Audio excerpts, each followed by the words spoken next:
Okay, moving on to part 2. So at the end of the last video, I was talking about the meeting where Charles Green and James Cook were both recruited together because they were handpicked by the Royal Society. So this meeting was on the 5th of May 1768 in London. So Charles Green was appointed as the astronomer and James Cook as the captain of the ship.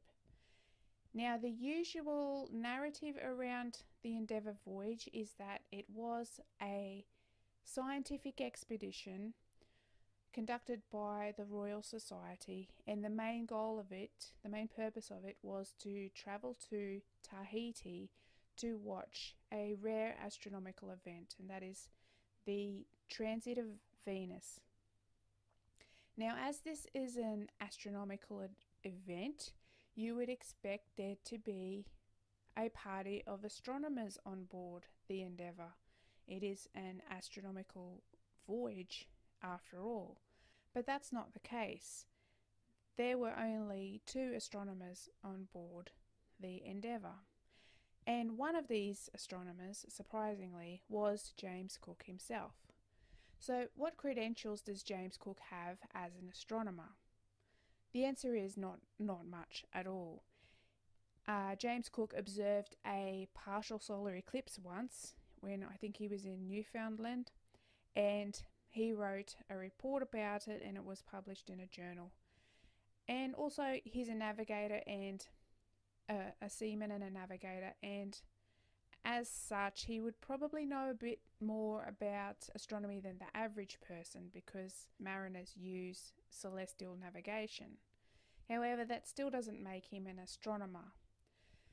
Furthermore, during the voyage itself, if you look at James Cook's journal and you look at all the references he makes to making astronomical observations, they are few and far between.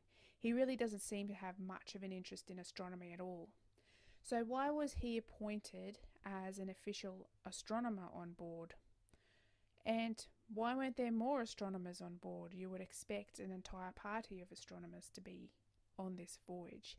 Instead, the scientists seemed to mostly be interested in botany.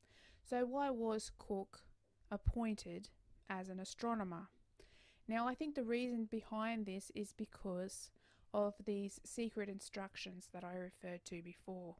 And the secret instructions were to claim a portion of New Holland, and that portion of New Holland was to be delineated by a particular longitude. So calculating longitude is normally done by astronomers. But I don't think Charles Green knew of the secret instructions. I think he was kept in the dark. These secret instructions to claim a slither of New Holland was top secret and on a need-to-know basis. And Charles Green was basically brought along as a glorified calculator to calculate longitudes. However, somebody had to do the extra step and calculate these very specific longitudes that the British needed to land on New Holland in order to act strategically against the Dutch claim. So I think this is why James Cook was an official astronomer, and he was paid a little bit extra for this extra responsibility. Now, something else of interest that happened at this particular meeting is that Neville Mascaline, who was convening the meeting for the Royal Society, had a watch, had a small pocket watch, a good pocket watch, it's described as. And this watch, he signed it over to Charles Green, and Charles Green had to actually sign for this watch. So what was this watch? Because the thing is, a watch can be used for determining longitude. How good was this watch, and where is it? What kind of watch was it? Now, it's not really 100% clear what methods James Cook used overall in this first voyage to determine longitude. It is a little bit of a mystery. There are some clues in his journal, but it's not really that clear. And this is really an interesting question because of the fast developments made in determining longitude that were happening at this time. So we know in the second voyage, in Cook's second voyage, he had a chronometer, but it's not clear what methods were being used in the first voyage. So I want to explore this because I think it's an important part of the puzzle to understand determining longitude and what methods that could have possibly been used on that first voyage. So firstly, let's look at old school sailor navigation, that the routine navigation that would be used at this time. The fundamentals don't really change very much overall. So old school navigation, firstly you would determine your speed, you would determine your direction of travel, you would determine how long you were going in a certain direction and at what speed, and there'll be somebody on board on the watch who's on the watch on the ship, who's responsible for plotting these things periodically. So ships would measure speed through a log, and this is a piece of wood tied to a rope, and the rope would have knots in it.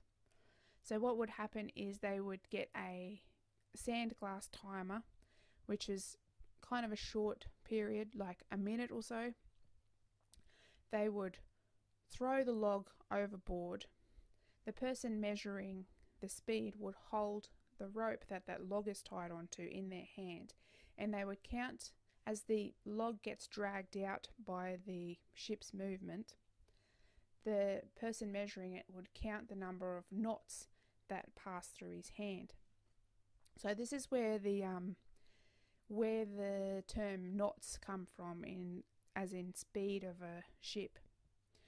The more knots, the faster the ship is going.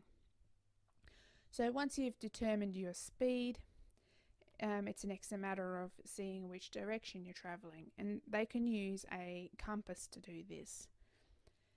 By periodically charting both your speed and your direction of travel, you can have some idea of where you are.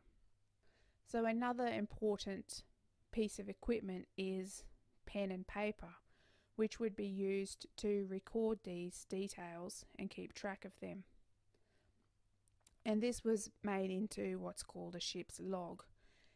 And this is why in a car, even in a car now, if you've got a rental car or a work car, you have to keep a log book. It literally comes from this log that's thrown overboard back in the old days. Now there's other, I guess, supplementary methods that were used in conjunction with this basic principle. For example, using a sextant or a quadrant for finding latitude by measuring how high different celestial bodies are. They would also use charts and maps when available, like if you're in a well-known area. That can also be used for reference. There are a couple of problems with this method though. It has its limitations. Magnetic north and north is not always the same, and it took them a while to figure this out. In uncharted areas such as, well, the South Pacific, there's no charts, so you don't have the benefit of that. So you have to rely completely on these other methods. Another major problem is sea currents. The log method calculates the speed of the ship on the water, not relative to the surface of the earth. So the sea could be moving, and that will mean that the speed of the ship against the water might not be the same as the speed of the ship against the Earth's surface. The same goes with the direction. Just because the ship's pointed in one direction, it doesn't mean it's actually moving in that direction. So let's talk now a little bit about latitude and longitude and what that is. Latitude is measured from, if you take your current position, draw an imaginary line from your current position to the center of the Earth, and that's one line, that's the first imaginary line. Then you take another imaginary line from that center of the Earth point to the equator.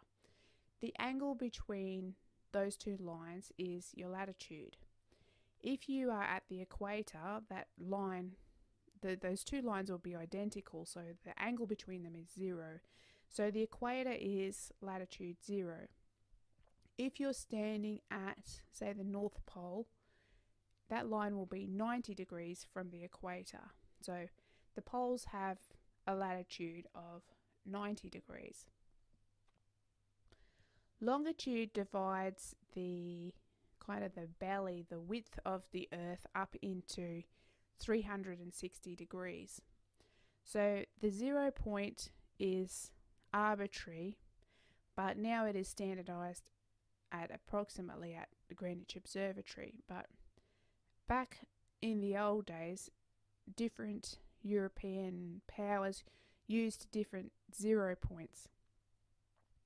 So this is important when it comes to this story, actually, because it's actually very important.